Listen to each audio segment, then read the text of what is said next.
even before you had the six pack, even before you had your life together, even when you weren't making any money, even when you were a bum, whatever fucking insecurities and weaknesses that you're ashamed of in you right now. And you hope, if I can just work hard enough, I got rid of these weaknesses, and then I'll be the man or the woman, and I'll be the ultimate best to me, or my ideal self, whatever. When you get to that level of maturity of turning inward enough, you realize that you didn't need to do any of those things to be worthy of love. And actually, that was the thing you were striving for the most. What's up, my friend? I'm health expert Ted Rice. Today, I'm coming to you from Bangkok, Thailand, but just in a matter of 4 days, I'll be back on my way to the United States to see my dad. Can't wait for that. And today, I've got a great episode for you. It's with my friend, and I consider him a mentor as well, even though we don't talk as much as I'd like to. But David Tian. And David is he's a guy who's crushing it in life, has a life of his dreams, basically. I mean, we're all working on things. And one thing I love about this conversation that you're about to hear is that David and I know each other well. He's helped us several times. We've connected several times in person in different places, the last one being Bali, which is kind of a cool place to connect. I mean, how crazy is this life that I'm living? And David's is even crazier. So one of the reasons why I'm so excited to share this conversation with you is because it's just a real conversation about life and about how to have the type of experience that we want in life. Because so many of us, we're having an experience of life, but a lot of what we experience, we don't want to experience. And how do we get to life that we want to experience? And we try a lot of different things, and we go down a lot of different rabbit holes, really, and we get lost. And the results typically don't give us the return on investment of time and money that we'd hoped. So how do we get to that place where we're experiencing life on a different level? That's what David and I get into today. We're going to talk about what's possible in life. Because so many of us, we're stuck in these patterns of what kind of society has you stuck in, right? Has you believing. And I don't mean like conspiracy or the man's out to get you. I just mean like, just these things happen.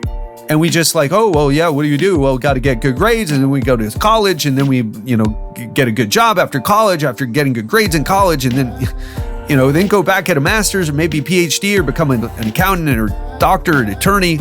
And then we end up with all that stuff, and we're not happy about where we are because we lived someone else's life.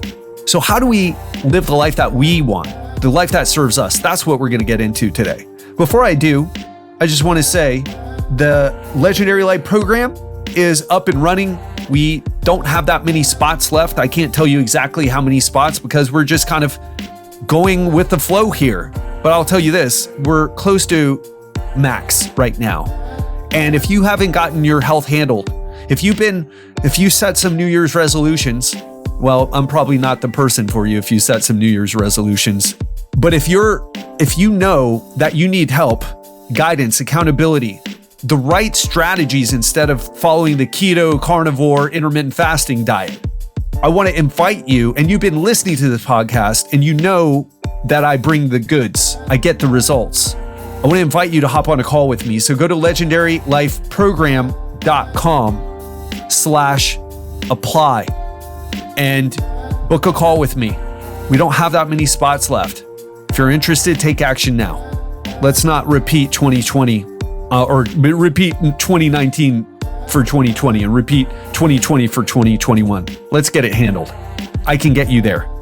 And if you have just started listening to the podcast and you want to learn more about the coaching, so you haven't heard me plug it a million times yet, go to legendarylifepodcast.com/coaching and you can see the testimonials.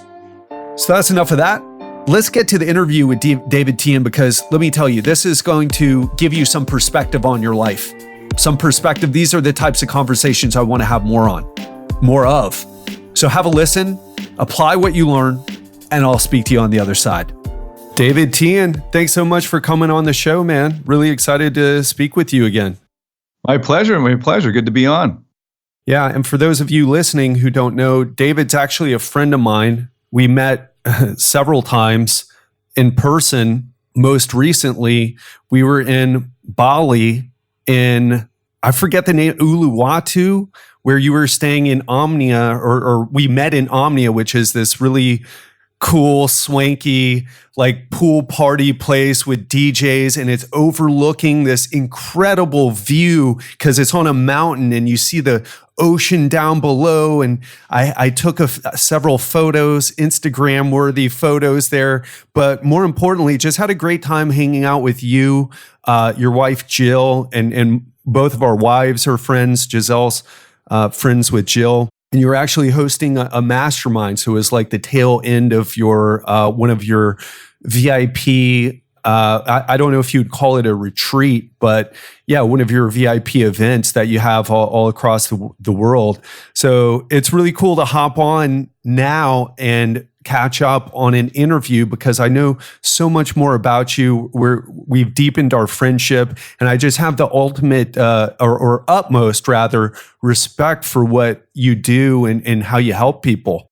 Thank you. Yeah, that was a good memory too. Meeting you out in Uluwatu. I wasn't sure if we'd be able to hook up, but we overlapped, and it was great. Yeah, that spot's really nice. It's on at the edge of a cliff with infinity pools all around and full on, very elaborate DJ setups and all that. So it's pretty cool. Yeah, it's great to see you all around the world too. We were overlapping in Thailand for a while. It's great to see you travel all through Southeast Asia as well. That's pretty cool seeing that. Yeah, and we'll get into that a little bit because it changes your perspective so much. But I think the best way to start for some of the people who may be new to the podcast and they didn't hear our last interview, could you just briefly talk about what it is that you do now? Mm-hmm. Right. So I guess we'll go backwards. So what am I doing right now is I'm a therapeutic coach. I do therapeutic coaching, which is a combination of psychotherapy and coaching practices, depending on the approach that the client needs. And I do it largely through groups online, but I also have a private practice and growing that part of it at the moment, the private practice. And have lots of courses online. I've been doing that and developing, researching, testing, and launching various courses for various different purposes like masculinity, psychology, relationships, dating. And my audience is about 90% men at the moment. So a lot of these courses and a lot of the content is directed at them, though in the past few years, almost all the material I've made is equally applicable to women. So we've had women join, and they've been some of my favorite and most motivated clients in our group coaching. And we also, as you mentioned, have a VIP mastermind, and we travel all over the world to meet up. So our next meetup, as of the recording of this, is going to be in San Diego in a couple weeks, and then we'll be in Japan to see the cherry blossoms right in the middle of the season for that, and then out to the French Riviera, and hope to get another Bali trip in there. And they're going to come out. We're based now in Taipei, so we hosted one recently in Taipei at the top of the W Hotel Tower. It's like 50-something floors looking right at the 101. Anyway, just amazing experience, and just being with the best clients, the best people, just really a rewarding career. It's one of those things where, like, you think back when you were a kid, and there are jobs that have been created now, that exist now, that didn't exist. Well, I'm 43. I just turned 43. So they didn't exist 30 years ago. Like, you wouldn't have been able to imagine it. And one of them was dating coach, another's life coach, and another is like a combination of therapist coach. So pretty much my whole life trajectory in the past 15 years, I would not have predicted any of it when I was a teenager. So it's pretty amazing looking back, and it's very rewarding and enriching experience. Yeah, and there's no way to predict it because it's just so many new things have happened. Same thing here. Just incredible. And I think that's a good reminder for anyone listening that in spite of what the news says, in spite of all the terrible headlines and all the fights on social media or the unhappiness with politics, especially because most of our listeners are from the US, that it's truly an incredible time. And if you can disconnect from all that negativity and focus on the opportunities, not only can you have an experience of life like what you just said, but you can also, make a bigger difference too. right? You can give more back. I believe that the best thing one person can do is serve as an example of what is possible, like what you just said, right? I mean, we can say motivational things or inspirational, make inspirational posts, but it's how we're showing up and living our lives, and how we say, oh, well, the system says you gotta, because actually we should talk about this a bit, because you have a PhD in, is it Asian studies? Yeah, it's an Asian philosophy. So this is another philosophy. Way, since the beginning of taking schooling, I've mixed lots and lots of things. So it's a multidisciplinary PhD out of the University of Michigan. And it was, the home department was Asian cultures. And the secondary department was philosophy. And before that, I did quite a lot of graduate work in religious studies. So it's all mixing. Basically, it's the history of Asian religious philosophy is probably the most accurate term for that field. And then I went into professorship at the National University of Singapore. That's what brought me out full time into Southeast Asia. Before that, I was mostly in East Asia, China, Japan, and Korea. But taking up the professorship at Singapore introduced me to this intensely complex area called Southeast Asia. And it's been amazing. I haven't really left, even though now I'm in Taiwan. I still consider it like connected to Southeast Asia more closely if you just fly south for a couple hours. And so I was professor of philosophy in the Department of Philosophy there. And my specialty turned very quickly into moral psychology. So moral psychology is it's an interdisciplinary field that branches psychology, ethics, and in Asian studies, so the Asian moral psychology. So I was doing graduate seminars on that, publishing on that, and eventually I realized that the dating coaching that I was doing on the side. So during my PhD studies, I'd become divorced. And I had also left the faith of very conservative Christianity. I'm now kind of open, to less fire and brimstone fundamentalist Christianity versions. But at that time, a hardcore evangelical view was what I had, and I had left that. And that left me wide open to then fuck that. I missed out in my 30s, my 20s. What was the point of all that restraint if there is no sin? So I got to make up for this shit. I had no fun. So I started having fun. I discovered that a big part of having fun was women as a straight man. And I had no idea what I was doing when it came to that, because all I knew was like Christian dating, which is, no kissing, no sex, the whole thing. So I learned it all from scratch. And I realized that it was great timing. It was just in the time when the book by Neil Strauss came out, The Game. And it was literally that month that I also happened to meet in my class. I was teaching Buddhism, Introduction to Buddhism at the University of Michigan. And in my class was the co-founder of one of the largest dating skills companies in the world at the time. And we became really good friends, took me under his wing, and I learned pickup, basically, that's what it was, pickup. And I got really good at it for fun, for myself, just learning how to meet women from scratch, and then knowing what to do on the date and all of that. Right. Yeah, pickup lines were the easiest part. The hardest parts were the escalations from one level to the next, doing that in an accelerated fashion. And I got good at that. A big part of that was so much travel. So you'd make mistakes. You'd escalate too fast. You'd put your foot in your mouth or whatever. And then every semester I was in a different continent. So it didn't matter all my mistakes. And every semester I got better and better until I started this blog just for fun for myself and my friends. And then that blog caught on because it got shared across these different forums. And then guys started approaching me for help. And then there were so many of them that I had to put some restrictions on, and eventually was able to charge for it. And within the first year of being a professor, my dating coaching income exceeded the six-figure package, actually, that Singapore was giving me. They're very generous to teachers there. And after a few years, I resigned from the university. They were very restrictive over my personal life. It is Singapore, after all. Very restrictive. We can't sell. There's a death sentence for just even having a little bit of marijuana. So I didn't want to work for this university, this restrictive university context. And I had just gotten out as the postmodern SJW thing was catching steam in the academy. So I'm very happy that I got out before that. I would have been even more miserable if I stayed. And I went full time into coaching. And then a couple of years into that, I got really tired of pickup. I wanted to find something deeper. It was just sort of like I was a starving kid in my 20s for like fun and pleasure and sex and things. And then as I figured it out, it was like the starving kid is now gorged out on his buffets. His stomach hurts, he's obese, and he wants to find something more than just these Krispy Kreme donuts and McDonald's version of, human relationships, these short-term flings and things.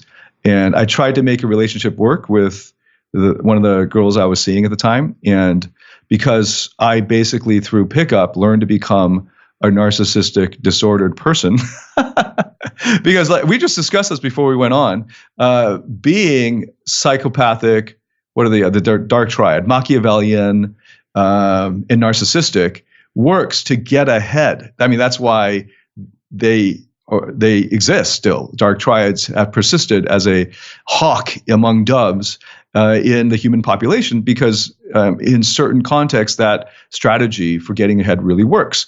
And it definitely really works in nightlife. There's a lot of dark triad type of people in nightlife. So I learned to do that. But being I think a good person inside, I just pretended to be this way because this is what I believed would get me the results.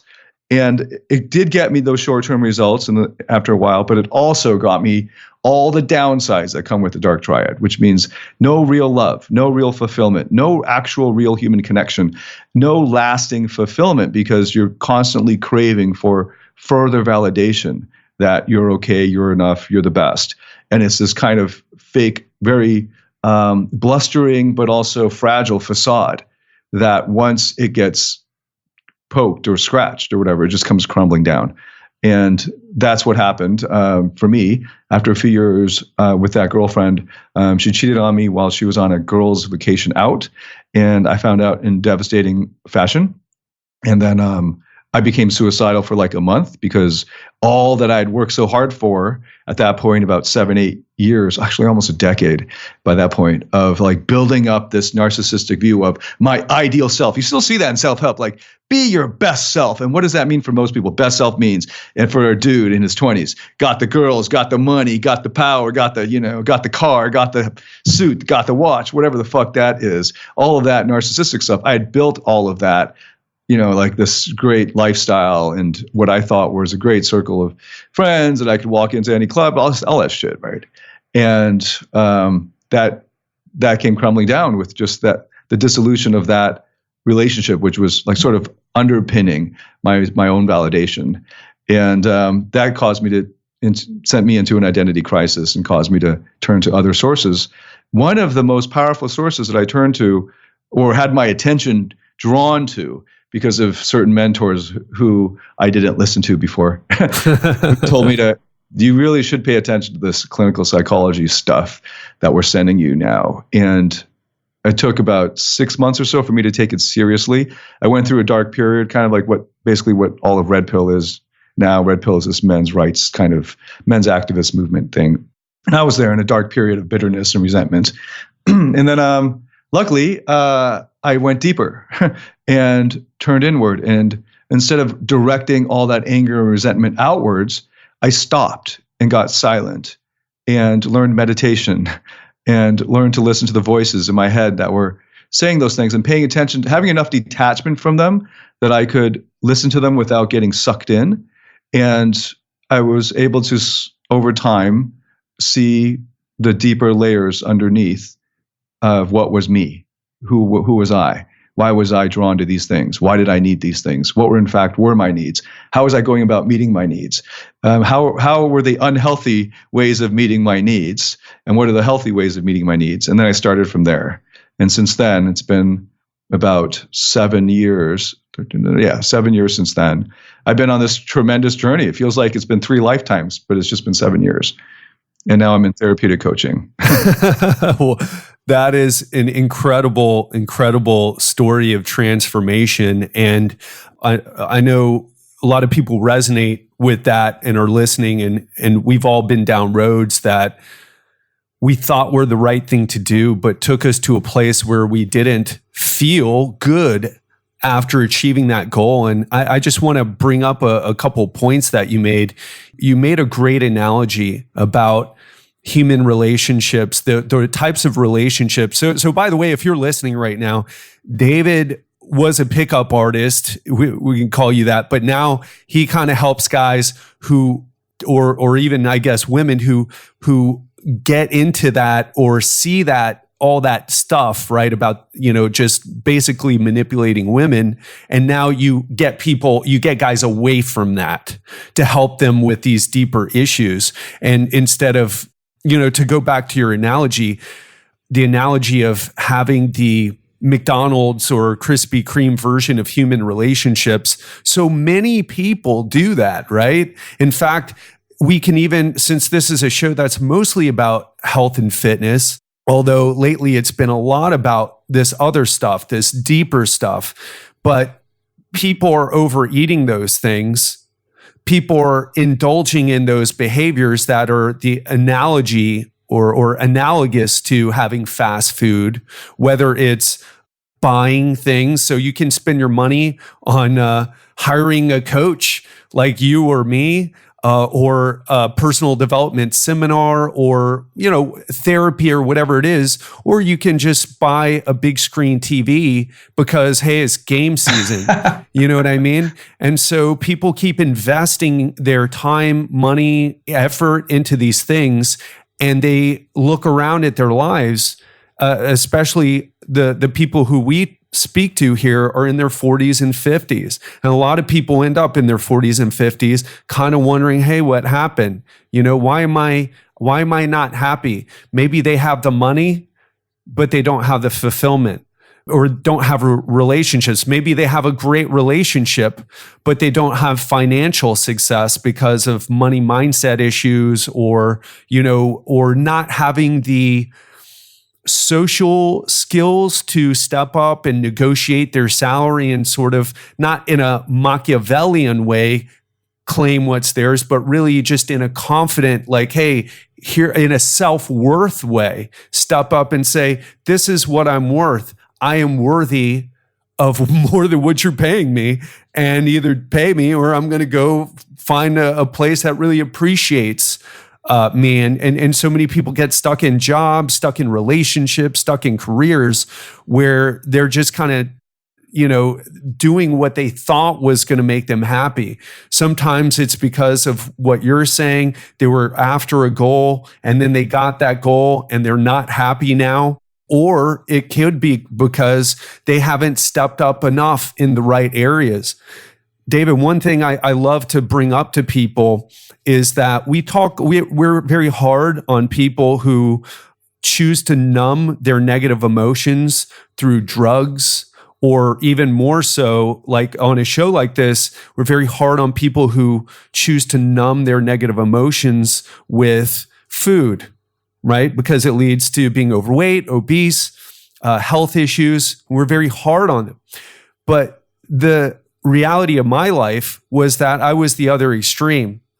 I kept going for exercise and working out really hard and building muscles, kind of like what you did with the pickup arts, right? I wanted to get big and muscular. I wanted guys to kind of respect, like, oh, look at that guy. He's a muscular, strong guy. He deserves my respect. I wanted women to like me. A huge part of why I got into it. And then I found myself in very good shape. And, I got compliments. Oh, you look like a Greek god. But my relationships with women were not good. My relationships with my friends weren't good. My relationship with my parents, which wasn't all on me, but it wasn't good. And I wasn't stepping up in a way where I was handling it, I guess, in a mature, I don't know how you would characterize it, but in a mature way, that with boundaries that really protected me, but allowed me to step up and show my parents, hey, I care about you guys, but there's a lot of unhealthy behavior on your end with alcoholism, emotional abuse. And so, I love you, I'm here. And so we all find ourselves in these situations. And to bring it back to your level, your area rather of expertise, where do you find, you talked about how you found yourself and you looked within. A lot of people need to do that. For someone listening right now, what are some things that you could tell them to do to disconnect from all the craziness, the inundation of information in our society with this superficial garbage information, and start to turn within and to really figure out, like the things that you figured out? What are my real problems? Why do I want the things that I want? What are my real needs? How am I meeting my needs in a healthy way? Or am I meeting them in an unhealthy way? What would you recommend to someone who is, looking for those things right now? Yeah, great question. Well, one of the things I wanted to point out is that there are phases in life. So it's been, my experience as a coach, it's not been that effective to take somebody who's in, let's say, I call it phase 1 novice. And I've identified 5 phases in life. I'm personally mostly in phase 3 and occasionally in phase 4, and trying to be more in phase 4. But I've identified these 5 phases, and a lot of people are in phase 1 novice, which is where I was, where it was just starving for getting the result, the goal, achieving the goal, whether in the case of people who are in diet and fitness, trying to get that 6-pack, or just trying to lose a certain amount of fat, or when it came to my dating life in my late 20s, transitioning into my 30s, it was getting a certain number of women interested in me and getting those results. Whatever, and it might just be making money. Like, there's a very common one, making X amount of income or X amount of net worth. And once we get those goals, then we think in the back of our mind, then we'll be able to rest, at least for a long while, because we're finally enough. We made it, right?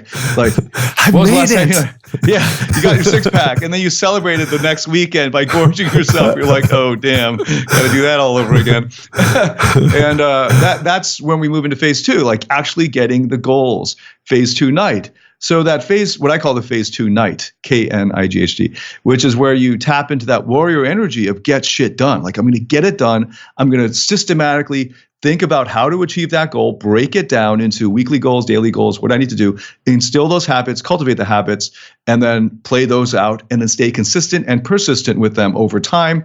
That's what a coach is really good at doing, just coaching you along the way in your phase 2 night, attaining those goals that you have set for yourself for whatever reason.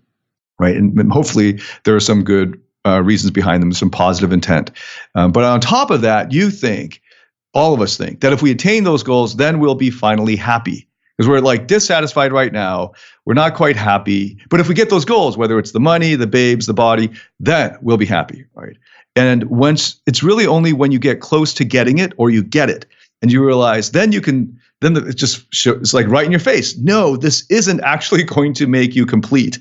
You think it is. And now you're like scrambling around and looking for the next thing because you still feel empty, and it gives you just a momentary high, like Krispy Kreme donuts, like empty calories, taste delicious, but then, you have to deal with the aftermath, which is the rest of your life. Like, what are you going to do? Just keep eating those to get these momentary highs? Even eventually the 12th one in a box, the 12th high will be a lot less than that first high, right? So what's next? And that's what I call phase 3 sage. And I was in phase 2 night for like in most areas of my life, especially in school and career, but then with dating and women and that first, short-term mating, kind of short-term dating kind of thing. I was in phase 2 night, just like figure out what the goal is, backwards engineer it, implement the system, follow through, right? Like, be a man and follow through. So I just did it, right? And I had some mentors who are older, wiser, a few of them, who just like kept saying, you just want to be somebody. I get it, but blah, blah, blah. I'm like, I don't want to fucking be somebody. I just want to get that girl over there and that one over there. Like, give me this. Don't give me this like woo-woo stuff. And it wasn't until I hit rock bottom that I could listen. And that's the thing. Like, if I'm assuming the person has, or is at this very moment kind of confronting his rock bottom, then he's primed to listen. But while he's in the wild, the center of his phase 2 night thing, where he still thinks his problem is he's not working hard enough, or his problem is he needs to be more organized, or some low level answer like that, then he's not going to listen to the deeper thing, because the deeper thing is too abstract. It's going to go over his head, and he's not in touch with his vulnerable emotions yet. He's still thinking, I just need to get it done and do it better. Okay. So what I'll say to that guy is, you need coaching, and here's how you can do it. You can, and a lot of people need coaching, so they just do need to get organized. They don't know. They literally don't know things. And then they once they know them, they at least now know what they should be doing, but aren't doing. So that's very helpful. But that's mostly information, and the world does not want for information right now. If you have an internet connection, you can access all the world's information for free. You just need to know how to find it, but it's there. Phase 3 sage is where you realize that none of that actually would have satisfied you. None of that information, none of those goals would make you complete. And in fact, once you are in the heart of the phase 3 sage, phase 3 sage, is the belief and the realization that you are enough from the beginning. Even before you had the six pack, even before you had your life together, even when you weren't making any money, even when you were a bum, whatever fucking insecurities and weaknesses that you're ashamed of in you right now. And you hope, if I can just work hard enough, I got rid of these weaknesses, and then I'll be the man or the woman, and I'll be the ultimate best to me, or my ideal self, whatever. When you get to that level of maturity of turning inward enough, you realize that you didn't need to do any of those things to be worthy of love. And actually, that was the thing you were striving for the most. Now, if I were to tell myself 15 years ago, dude, all you really want is love. Sounds like some Kumbaya song, right? I'm like, yeah, right, dude. Give me a beer. I'm like, shut up, man. But actually now, I can't think of any other better way to say it. And it's just true, and it's from a psychological sense. All the psychotherapy, all the clinical psychology is drawing you back to that. And one of the easiest hacks to getting to turn inward is meditation. And for me, I had hit rock bottom and become suicidal. And I was casting about for new sources of knowledge that I had rejected or just was blind to. And one of them that kept coming up was meditation. This is 8 years ago now. And even then it was like becoming trendy. It kept showing up. I'd read about Navy SEALs, who are like the utmost in terms of marketing wise, phase 2 knights, right? They crushed it, no excuses, the whole thing. And turns out these Navy SEALs and these special forces guys, they meditate. And I'm watching like an admiral at a lecture explaining why it's so important to go do meditation. And then he invites some meditator to come up and give a talk. And I'm like, okay, why is it that these super tough guys would need to just sit in silence for 20 minutes? What does that get them? And then I read about these billionaires like Ray Dalio who do meditation. Then I read Arnold Schwarzenegger did meditation for a whole year and like still advocates for it. So I eventually found a meditation coach, the guy I've done a bunch of podcasts with, Stefan Rivalli. And that practice, it was actually very simple, of just getting a mantra and just sitting with the mantra. And then as your thoughts go by, you observe them, and you don't judge them or evaluate them. You just observe them like, oh yeah, there's that thought that just went by, and this other one. So I don't have to attend to those thoughts. I don't have to be controlled by them. I don't have to follow them. I don't have to be in them. I am not my thoughts. I am not even my feelings. I am the part that's observing these thoughts and feelings happening. And that detachment allowed me the amount of emotional self-regulation I needed to be able to do the rest of the work of moving into the phase 3 stage. And from there, once you have meditation is like the basic foundation. It's sort of like strength and conditioning for almost any sport, right? You have to be able to run a little bit, and you have to get some basic cardio and some coordination, and then you can really get into it. And I would recommend to everybody to adopt a meditation practice. Nowadays, it's 8 years later since I started. It's so easy. Like there are billion-dollar apps out there you just download, and they have walk you through it courses. You just need 5 minutes a day to get started. There's really no excuse now. And it's really just pride or ego or arrogance if you haven't tried it. And you got to give it a good try. You got to give it a fair chance, which means you give it at least 30 days and try it daily. And then if at the end of the 30 days you're like, that was a waste of my 5 minutes each day, then fine, you can stop it. But I've not known anyone who gave it a fair try, for whom it didn't change their lives, and for whom, if they started with 5 minutes, they'd quickly get up to 20 minutes because it was just one of the most enjoyable parts of their day. And I think so many people, they use some other things for distraction and numbing, like you were saying, food, Netflix, video games. assuming they're not very good at video games. So just doing it to pass time.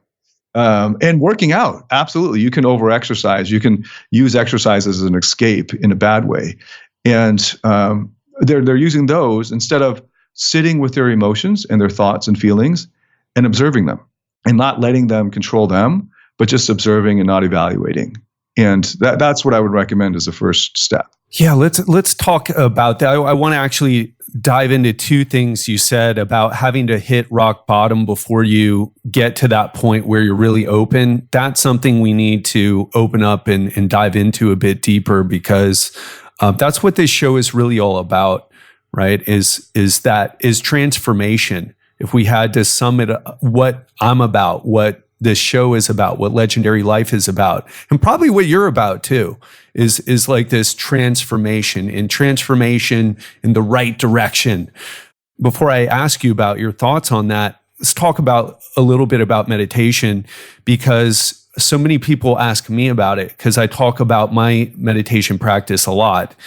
And one of the biggest, I mean, you've heard all the issues. So people, it's so funny because a lot of high performers listen to this show. I'll preface what I'm about to say by this.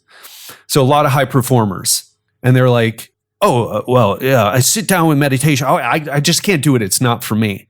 It's like, do you understand that you are exactly the type of person who not only needs meditation in their life, because you have a lack of brain training, basically concentration, focus training, because that's kind of what meditation, in a more simplistic definition is. But you are the person who would benefit the most from it, right? Because it's like, oh, I'll work 100-hour work week, or 60-hour work week. But I know people who work 100 hours. Some of my clients back in the States. And I'll go work out hard for 2 hours. I'll go do this, I'll go do that. And they name all these, like, to put it into the phases that you talked about, these night phases, or this like everything comes by hard work type of phase. And what ends up happening is that you start to get burnt out, or like you said, you achieve things and you're not really that happy about it. But once you start to meditate, so let's talk about this. The biggest thing is meditation isn't for me because I sat and tried it, and I just can't sit there and do that. So for me, the Headspace was where I started. Now I'm in I do Vajrayana, probably a modified version of Vajrayana or Tibetan. For those of you listening, Tibetan Buddhist meditations that involve more tantric, like somatic practices, which maybe that sounds like word salad or just a bunch of fancy terms, but it's really just more about getting into your body. But I started with Headspace. But the thing was, the game changer for me was when I actually went and did a meditation class in Chiang Mai, Thailand with a monk, and sat there and learned it, right? Was forced to do it over the course of a couple of days. And what would you say to someone who's trying because people are trying the apps, David, or at least the people that I've talked to. You've already said to the people who haven't what their issue is, and they need to give it a try for 30 days. But for the people who've tried it, they've tried the apps, like, how do you help people overcome that point where it's like, meditation isn't for me. I tried it and I just can't stop my thoughts.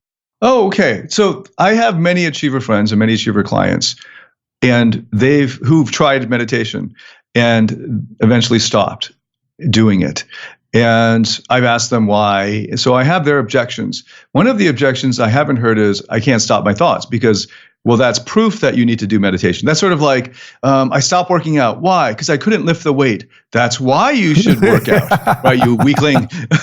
So generally, if you have a lot of thoughts going around and you can't stop them with simple meditation, you're going to need to go see a psychiatrist and get some SSRIs. I mean, the normal thing is psychopharmacology at that point. So if you want to avoid drugging yourself up, try meditation. Isn't that going to be easier than taking more drugs? And in some extreme cases, you could be benefit from taking some psychopharmacology and getting some added help along the way. But hopefully you won't become attached to it or addicted to it, or just become too inured to it that you'll need higher and higher doses of it. And if you can just figure out meditation, then that's a natural, sustainable way to be able to regulate your thoughts and emotions. So the objection that I've heard the most from achievers is, I don't think it's doing anything. Right? Like I'm sitting here and I don't know if I'm just daydreaming for 20 minutes. What am I doing? So I say, okay, great. I know achievers. You guys are good math people. You work really hard. Let's put you on the achievers track of meditation, because actually meditation isn't a great term because there's so many kinds of meditation. Right. Like just mentioned a bunch of others, and two big camps in my mind are mindfulness meditation and mantra, which is silent with just a mantra. And they're very different brainwave profiles. So I would take them away from the mantra if that didn't work for them, because that's actually the simplest versus mindfulness. And we'll take them over to mindfulness, and I'll slap on a neurofeedback device. And you can use a very simple, you can order one off the internet called Muse, M-U-S-E. It's like $200, and it's an EEG device that you just strap on to your head. It's like a headband that fits across your forehead and then around your ears. And there's an app on your phone that you download and then you sync up the app with the device, with the Muse headband, and then you go for it. And what it's basically doing is telling you when you're hitting the right waves. I think it's Alpha. It's been a while since I've used Muse. It's been years. So I can't remember the exact name, but these are the brain waves that they find in the Tibetan monks when they've done extensive studies on this. You can just Google those years when it was really popular for the monks to just sit there and they just hook up a brainwave detector thing on them and do all kinds of other neuro analysis of the monks while they're meditating. And seeing their brainwaves, how different they are from normal people, especially from very stressed out people. Right? Stress is the achiever word. Stress is the achiever's word for fear, the Tony Robbins saying. And you got to confront your fears, understand them, and not just shoo them away, but try to appreciate them. That comes from IFS therapy, where you really attend to your fears so that you can unburden yourself of them, not just pretend like they're not there and deny them. And that's internal family systems. Yeah, right. Yeah, IFS, internal family systems therapy, the most powerful modality of therapy that I've discovered and I've studied dozens of them by now. And that's the one that finally drove me into, I am going to do this because this is so fucking powerful, versus the other types of therapy that were mostly like the talk therapy or the CBT and that sort of thing. So tell me about your problems, right? Right. It just doesn't really achieve that much. It's like the whole lie on the couch and tell me about your childhood thing. It all goes back to childhood, but it's the approach that you take. And the talking is just simply psychoanalysis, and just telling a patient his psychoanalysis isn't going to help solve the issue. You've got to have it at the experiential level. So, going back to the meditation objection, and let me just finish off with that so we can move on, is the objection that nothing's happening. So what that happens is with the Muse headband, the app will detect, or the headband will detect and send the information to the app, whether you're in the right brainwave frequency for that meditation. And when you are, what happens with mindfulness is you're super attuned to the moment. So when I'm in that state, when I'm doing the mindfulness meditation, I can feel the air conditioning. I'm in Asia a lot, so I can feel the air conditioning on my face. I can feel the moisture. I can feel the skin. If I'm sitting in sunlight, I can feel the sun hit my skin. I can feel my hairs moving. I can feel my nose hairs move as I breathe in and out. I can feel the weird itchiness or discomfort in my joints or my body. I can feel it all. And then I start to hear, if I don't have headphones in, I can hear the surroundings. I can hear the whoosh of the ventilation. I can hear the creak and the movement around. I can hear it all. And then I can go inward and start to see things, visualize, so I'm super in the moment. That's like ultra present, right? And your brainwaves will do things. It will alter from when you're going about your normal day on your laptop, and then you go into a mindfulness meditation. There are actual tangible effects that are happening. And the app will start to give you an audio signal because your eyes are closed when you meditate. So it's going to go chirp, chirp, chirp. It's not going to be somebody chirping, but it's going to be bird noises, the birds chirping. And it'll tell you whether you're in the right brainwave frequency. And when you're not, it'll make this loud wind sound like a storm. So then you try to get the birds. And it's a lot of fun. Like they just gamified it. For the first month or so, it's a lot of fun to get the birds. And then it shows you a readout of your brain activity for the session. It's really cool. You can just Google it, MUSE, Muse headband. And Tim Ferriss had an article on there, I think by Kevin Rose or somebody. And go check it out. You can find it on the Tim Ferriss blog, Muse, and it explains it in a lot of detail. So I give that as a suggestion to my achiever friends and clients. Try it with the Muse headband. You'll know whether you're good at it or not. And once they actually are able to keep the birds going, then I recommend that they turn the app way down so they can barely hear it, because otherwise it's just distracting because you just get birds all the time. And now you're making it a goal-oriented practice instead of real meditation. Like, you don't want to go to meditation in order to get good at meditation. That defeats the purpose of meditation. Don't turn it into a sport. That actually is. But if you need that to just get the foot in the door, right, just to get you back on or just get you started, fine, right? It's just a good way to just get started, like training wheels. And then, so I haven't been meditating with the headband because it's just too fussy for me and I don't need the feedback anymore. But for the first few months that I was using it, it was fun. And once I suggested that, people were like sharing screenshots of their session, like, look, 90% in alpha or whatever it was. Like, so now they're showing off, and that's great. Get you started. And so you know that something is happening. You're not just sitting there and daydreaming, right? So I think that's important for achievers to know that they're getting something out of it. But eventually you want to drop the goal and it becomes an end in itself, moment by moment. And there's some days it's going to be crappy. Like you go in there, subjectively crappy, and thoughts are swirling all around. You can't settle down for the whole 20 minutes. Well, all that means is you're probably pretty stressed. There's a lot of fears going around. There's a lot of shit going on in your life. So sit for another 20 minutes if you can. And some days you're in there and boom, you're calm as fuck right from the get-go. Like, oh, that feels great. It's like a trip. And then you open your eyes and you're like, wow, where was I? That was amazing. It's like doing shrooms or weed or whatever without needing any of that stuff. So it's up and down, just like life. And it becomes something that is an end in itself. Beautifully stated, David. And it's something that has completely changed my life and took me to a different level, as I know the same's true for you as well. And really everyone who really goes on to advocate for meditation and isn't doing it for like to sound cool, or to sound with it, like, oh, I'm doing the cool thing too, meditation. It is a game changer, a life changer. It's the thing that I don't even talk about it as much, but I do it, I won't say every day, but I do it probably 98% of the time. It really helps me. And I do it in the morning. And if I feel, like you said, if I feel like I'm really burning the candle at both ends, I'll do it again. And it makes you so happy by just that left brain. The way it was explained to me that helped me a lot is our left brain is so dominant, right? There's no problem with the ego. There's no problem with goals. There's no problem with any of that part of us. It's when we get skewed and imbalanced, and it's all about, oh, here's what I'm doing, and what my mortgage payment, and what am I trying to do in life? I just want more in life, and I got to make that. And once that chatter starts taking over, it starts creating a lot of tension in your body. And I would even argue, well, like you said, the thoughts that come up, the incessant thoughts that you can't stop. And, the point really isn't to stop the thoughts anyway. It's to, like, as you know, right?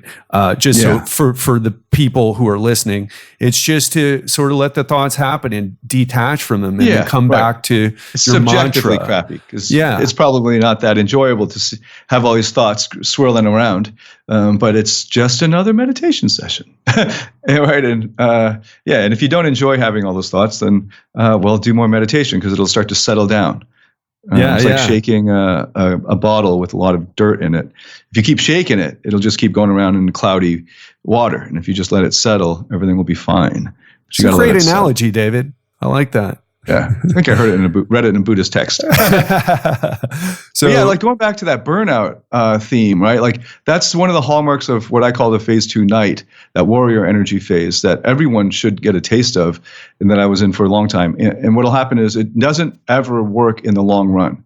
Like that energy of just go and grind or just keep running and keep pushing and there's another mountain, scale that fucker and wake up really fucking early and, beat yourself into submission. Wake up at 3:30 and do your meditation for 10 minutes and then journal for 10 minutes and do your exercise for 10 minutes. Very common problem in self-help. People start to aggregate morning routines. So it turns into this 2.5 hour thing. And it's like, either I do all 2.5 hours or I'm shit and I'm not going to do anything and this day is going to suck. And how long do you think they can keep up a 2.5 hour morning routine? Like so ridiculous, for like a month, right? 2 months, whatever, right? And then they hate themselves for the rest of the year because they can't get to it.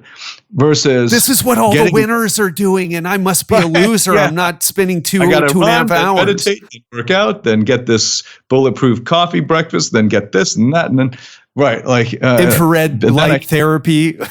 Yeah, right. The list goes on, right? They haven't gotten to the sleep routine, right? They got this whole 1 hour wind down. So like a third of their day is just trying to get up and kind of go to sleep. Anyway, not to make fun of them because I know many people who are like that. And that comes from actually this toxic shame that they have been trying to repress for decades. That's one of the hallmarks of anyone in phase 1 and 2. We all grow up with toxic shame. And it's not whether we grow up with it or not. It's how we deal with it. That's the question. Which coping strategy did you eventually pick? Did you go with the rebel strategy? Were you the pleaser achiever? Were you the withdrawal, like isolation guy? Were you the hermit?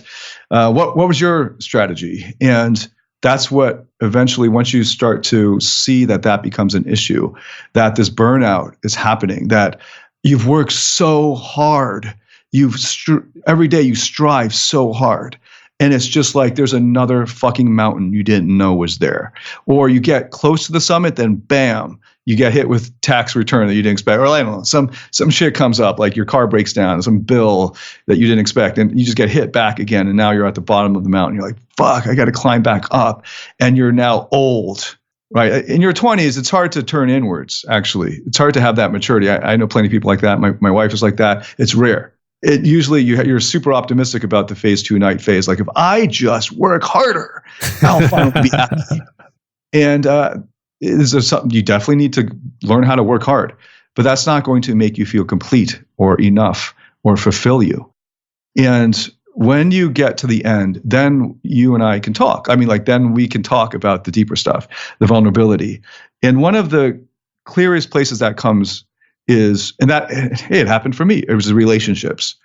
If you actually have intimacy with somebody, with your partner, that person is able to wound you more than anyone on the planet at the moment. Your parents would come back in, but by the time you're an adult, there's only so much they can do to you anymore. All the damage was done in your childhood, right? But like as an adult, the one other person in the whole world that can fuck you over is the one person you opened yourself up to and became attached to. And that often, if there's heartache on that end, in that area of life, that will bleed into every area of your life. Because that, even from an evolutionary standpoint, is this purpose of life. Right. If you think like the selfish gene, Dawkins, the whole thing, evolution, we're carriers for our genes, and the gene's purpose is to replicate and pass itself on, right? And that happens through sex. And then we have to be have enough endorphins to stick around to make sure that offspring survives past the crucial phase, right? And then it can go on. And so all of those emotions are explainable through evolution. What's not as explainable is why, as an adult child, you would have these, there's no baby of yours that's involved. And why are you feeling this way for a girlfriend or a boyfriend? And why does that create the greatest highs and the greatest lows in your life? And one of the ways that it can pop you up into the next phase of life, into what I call the sage phase, where you finally learn to meet your own needs in yourself. You don't need somebody else to feel loved. You can feel loved you already know how to meet your own needs for love, for connection, for security, for significance, right? You can do that yourself without having to find another human being to attach to and have that person fulfill those needs for you. That's one of the distinctions of the difference between a knight and a sage is that ability to meet your own needs. And often knights don't know that. They're like, I can meet my fucking needs. I just get enough money, or I, get the 6-pack or whatever it is, right? Get the girls, and then I'll be great. So it's best if you speed it up. So I actually tell them, look, if you want to mature faster and find real love and fulfillment and happiness and joy in life, go faster down that road of destruction. Like, get it's counterintuitive, but yeah.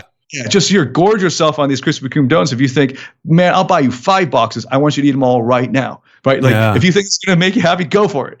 And he's throwing up. He's like, I will never eat a Krispy Kreme donut again. There you go. All right. So now we can talk. What is really good for you, But if he has one a day or one a week, he'll never get to that point where he's actually one a week is that's totally fine, right? But if you see, actually even one a day, depending on what you're like, that's fine too. But like, if he's just getting a drip, drip, drip, and he's not getting that success yet, it's hard to get the message across that success won't fulfill you. But when you get into the sage level, that's where you find, man, in a relationship, that's often where it comes up, a breakup in a devastating fashion. Let's confront the issues. Why are you so fucking needy right now? And you're not going to get out of it by just working harder or making more money. You already tried that. That's what got you into this relationship, right? So there's nothing more you can do right now to actually fulfill that need that you're feeling at this moment. And let's figure out why it's so intense with that girl or with that guy. Why is it so intense here? And then that is like the breadcrumbs that you can follow back to getting to the root of the issue. And now we're solidly in, the psychotherapeutic material.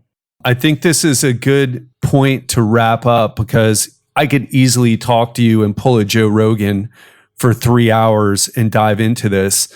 But I don't have Joe Rogan's type of setup here. What I would love to do, I really loved our conversation today, because we got past all the bullshit. And a lot of what I feel like I do now is give people what they want. Like, oh, tell me, okay, work muscles to exhaustion and apply the principle of progressive overload. All that stuff's important.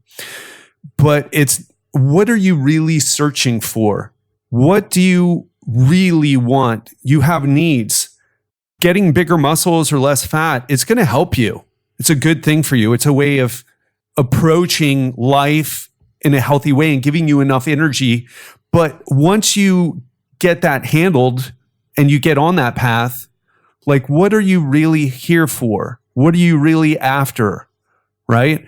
And thank you so much for coming on today and having a conversation like this and getting past the bullshit. And if you're listening and you thought some of this was just, oh, come on, just tell me the tactics and strategies, you are exactly the person who should go back and listen to this from the beginning. Because David's been there, I've been there, we all go through that phase. But if you're really after the experience of life, and Joseph Campbell, the late American mythologist, has a great quote that's basically, we're not looking for the meaning of life as much as we're looking for the experience of being alive. And if you don't have that experience of being alive, what you're doing isn't working. And I'm having that experience of being alive talking to you right now. And that's why I love having these conversations so much, man. Yeah, great conversation. Thank you. Thanks for the opportunity as well. Absolutely. And I want to follow this up. And because I know this is what people kind of need to hear. And in marketing, by the way, and I think you and I know this, but I don't, to pull the curtains back behind the facade of online businesses. I mean, we all try to tell people what they think they want to know, right? But the truth is, like, this is the thing, right? It's not what we're really talking about here is the answer. It's not the marketing stuff that gets you to pay attention and makes you click on the headline and or click on the podcast to get you to listen, right? Those are all the tricks we use, because if we told you the truth, like in this hour, in the hour that we've been having this conversation, you're not ready. Most people just aren't ready to hear it. It doesn't emotionally connect with them when they read something like, hey, what's the long path to long-term fulfillment and happiness? Nobody's clicking on that. It's like, what are the 5 fastest ways to make more money today, right? Or whatever it is. But so anyway, to not ramble on any further, just love this conversation. Would love to follow it up. And if you enjoyed David's talk today and you want to know more about him, what he does, and if you're perhaps interested in any of his courses or coaching or that really incredible VIP experience where you end up in different spots around the world, go to Tian Ph.D.com. That's DAVIDTIAN Ph.D.com. Of course, I'm going to have that link in the show notes, but go check out his information because it's next level. David, I don't know if I've said this, but I consider you a mentor for me in many ways. You sat and helped me with my business, and I look at what you're doing, and I know that same path, although you went from like the pickup arts into therapeutic coaching. I know I started in, helping people look sexier, and then will end up and have been doing more therapeutic coaching. So man, just that's a really long way of me saying thanks so much. I really appreciate you. Likewise, man. It's my pleasure. And just as a quick plug at the end, thanks for that plug as well. If you want, there is a how-to also for when you get into the vulnerability. So if you want to know the step-by-step way of what do I do now that I am at rock bottom and I want to learn how to turn inward, what do I do after I've started meditating? What are the next steps? So there's a lot more that we could talk about, right, Ted? Like we're like pulling the brakes on this one, like, oh damn, this is now going to be another several hours we could go on. So I got more content on that part of it at my site, but we can say that for another podcast as well. But yeah, it's been great, man. It's been great. Awesome. Well, thank you so much. And I can't wait till we connect again, whether that's in person or for another interview, man. Yeah, can't wait. Always a joy, man. Always a joy talking to you. That wraps up another episode of the Legendary Life Podcast, and I hope you enjoyed my conversation with David Tian.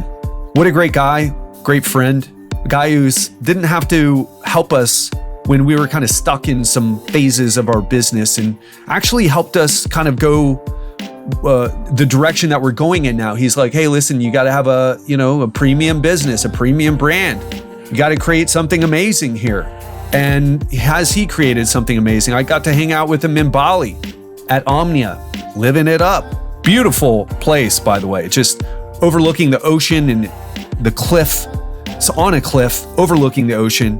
Just an incredible place to listen to dance music and to have a few drinks, even though I didn't even have a drink that day. And just talking about what's possible in life and how to get to that next level. I hope you got a lot out of it. And again, if you want help getting to the next level in your health, if you want to lose fat, if you want to optimize your energy, because that's where, for you, not for everyone, but for you, that's where you need to go. That's where your time, energy, focus needs to go. Then go to legendarylifeprogram.com/apply, book a call with me. We have limited spots now. We're getting busier. We're getting busy like crazy. We're growing the business. Get in now before I raise the price on the group coaching or before I don't take any more people for a couple months. And if you're new, go to legendarylifepodcast.com/coaching. Check out my coaching program if you're not sure what I'm talking about and you want to learn more. That's it. Hope you enjoyed this, and I will speak to you on Friday. Have an amazing week and talk soon.